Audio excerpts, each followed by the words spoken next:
The 2025 NBA Draft Lottery is in the books, and even people who weren't holding out high hopes for the Raptors were still left disappointed. So what's next for the Raptors after securing the 9th pick for 2025? Let's get into it.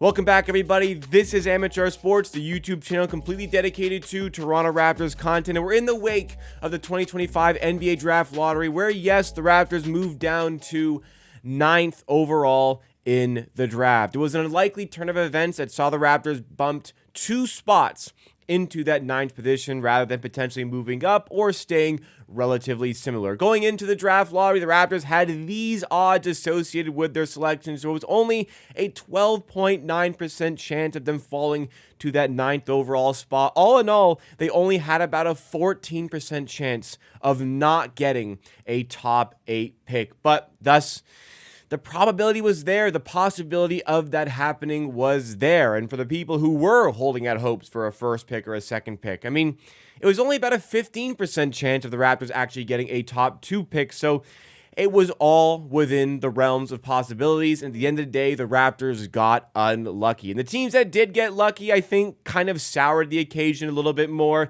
The Philadelphia 76ers jumped up to the 3rd overall position. It's like as if they need more help with their roster. The San Antonio Spurs, who already got the 1st overall pick in Victor Wembanyama 2 years ago, now have the 2nd overall pick, and perhaps, I mean, maybe not perhaps, but what is likely the least deserving front office in the entire National Basketball Association. The front office led by General Manager Nico Harrison, who made possibly the worst trade in NBA history when they traded away Luka Doncic. The idea behind that trade was to make them a better team for this season, to win a championship this season.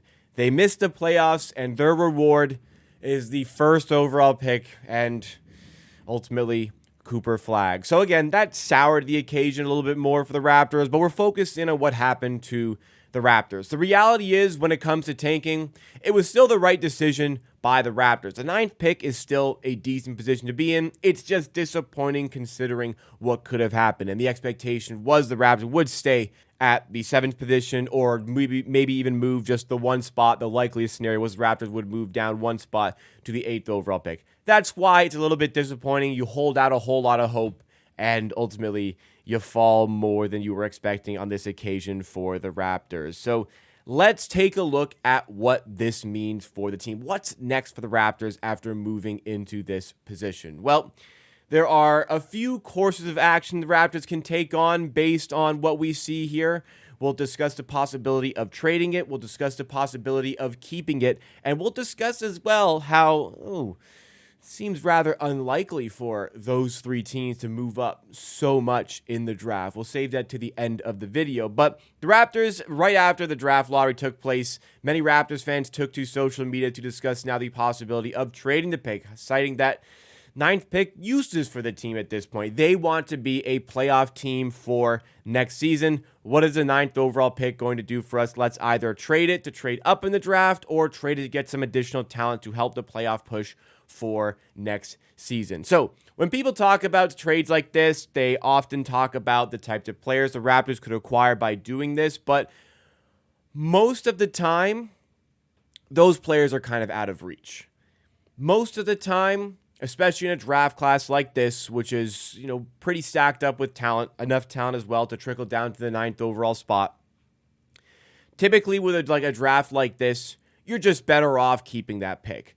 The reality is you're not going to get the value out of the trade than you would get out of the 9th overall selection, actually making that selection. And that reigns especially true for the Toronto Raptors, who, the best thing they do, I've said it so many times on this channel, the best thing the Raptors do, this front office does, is scout talent, draft talent, develop talent. That's their bread and butter. That is the meat and potatoes of the Toronto Raptors. That was, I know they had Kawhi Leonard, but that was the source of building up an NBA champion and a contender on a year-to-year basis. It was finding players like Pascal Siakam, like Fred VanVleet, who went undrafted, like OG Anunoby, like even going back to DeMar DeRozan. It was finding the talent in these positions It was developing this talent. That's what the Raptors do best. They're not a market that attracts large free agents. And sure, they're pretty good at trading as well. But the best thing they do is draft talent. So why not use this opportunity to find that talent? And hey, this is just coincidence, maybe doesn't mean much, but DeMar DeRozan was the 9th overall pick by the Raptors, as was Tracy McGrady, as was Jakob Poeltl. So there is still an opportunity to find talent in these positions. It's just you're more likely to find better talent the further up you go in the draft. And that's just kind of the thing about tanking as well. Tanking was still the right course of action for the team, as I said. It's not about getting the first overall pick all the time. The way the lottery is constructed right now, and look, maybe it is rewarding some teams who maybe shouldn't be getting rewarded, but that's why it's called a lottery. It is literally called a lottery. It is all luck associated with this. Even small percentages can give the team that first overall pick like we saw with the Dallas Mavericks. The idea behind tanking is that it just heightens your floor. So for the Utah Jazz, who had the worst case scenario, a 48% chance of falling to the 5th overall spot, the Utah Jazz were the worst team in the NBA. Therefore, that was the lowest that they could go. I mean, you have the Washington Wizards, who bounced even further. They went from 2nd, but they're now the 6th overall pick. They weren't the worst team in the NBA. Therefore, their floor for the draft was lower than what it could have been had they tanked even more. But the idea behind the lottery as it stands is that it decentivizes tanking, and you could say, well, how do these teams bounce back? How do these teams get better? Because they actually need help, and now they can't get it as much from the NBA draft. You know, the teams like the Jazz, like the Wizards, were egregiously tanking throughout pretty much the entire season. There's no perfect way, I think, for the lottery to exist because, like, why are we rewarding these teams compared to the teams that actually do need help?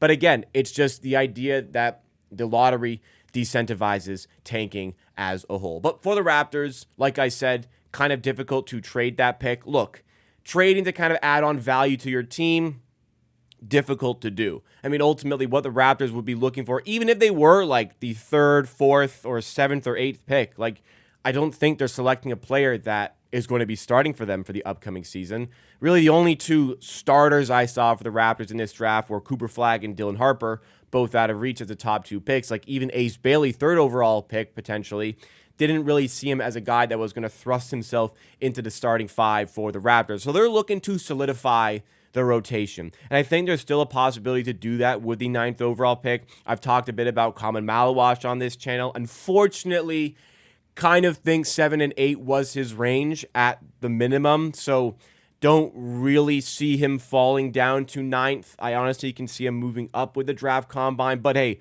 we're still a little bit over a month away from the draft. The draft takes place, I think it's in 43 days, the time of recording this video. I think it's on June 25th. So things can change, but potentially Malawash is available, but another center they could look at is Derek Queen. There's a clear void as in the backup center spot for this Toronto Raptors team. So if they're looking at centers, hey, still maybe 2 of those great players available and still other positions available for the Raptors to consider as well. But what also has dominated media, not just from Raptors media, but like NBA fan base in general, is the talk, well, hey, Dallas traded Luka Doncic to the Lakers for nothing and then get rewarded with the 1st overall pick. San Antonio, another strong market, rewarded with the 2nd overall pick. Philadelphia, another strong market, rewarded with the 3rd overall pick. And all these really bad teams, Utah, Washington, Charlotte, all these teams completely bounced from the top 4. Doesn't that seem a little bit fishy? Like, the NBA is not rigged, okay?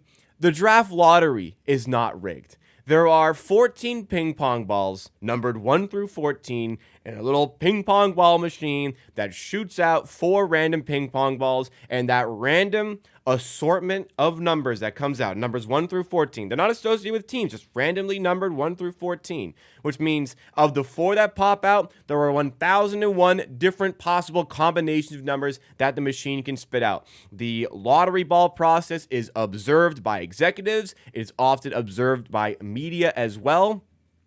It's not rigged. We see all of the percentages associated with the draft lottery.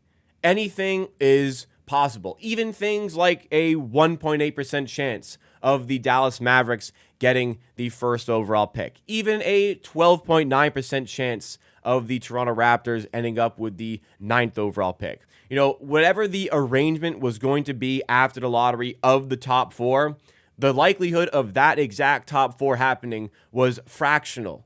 No matter who, even if it was the top 4 teams staying exactly in the same spots, it would have been a fractional percentage chance that that would have actually happened. It was unlikely for anything to happen, but it's a lottery system. It's random, and it's all luck. Dallas, who didn't deserve it, got lucky. Luck doesn't care about narratives. The Raptors got unlucky here. It's a tough one to swallow. It's a bit of a brutal one for the Raptors to take, but like, what's next for the team here? I think it's still full steam ahead. The idea for next season is the Raptors want to be a playoff team.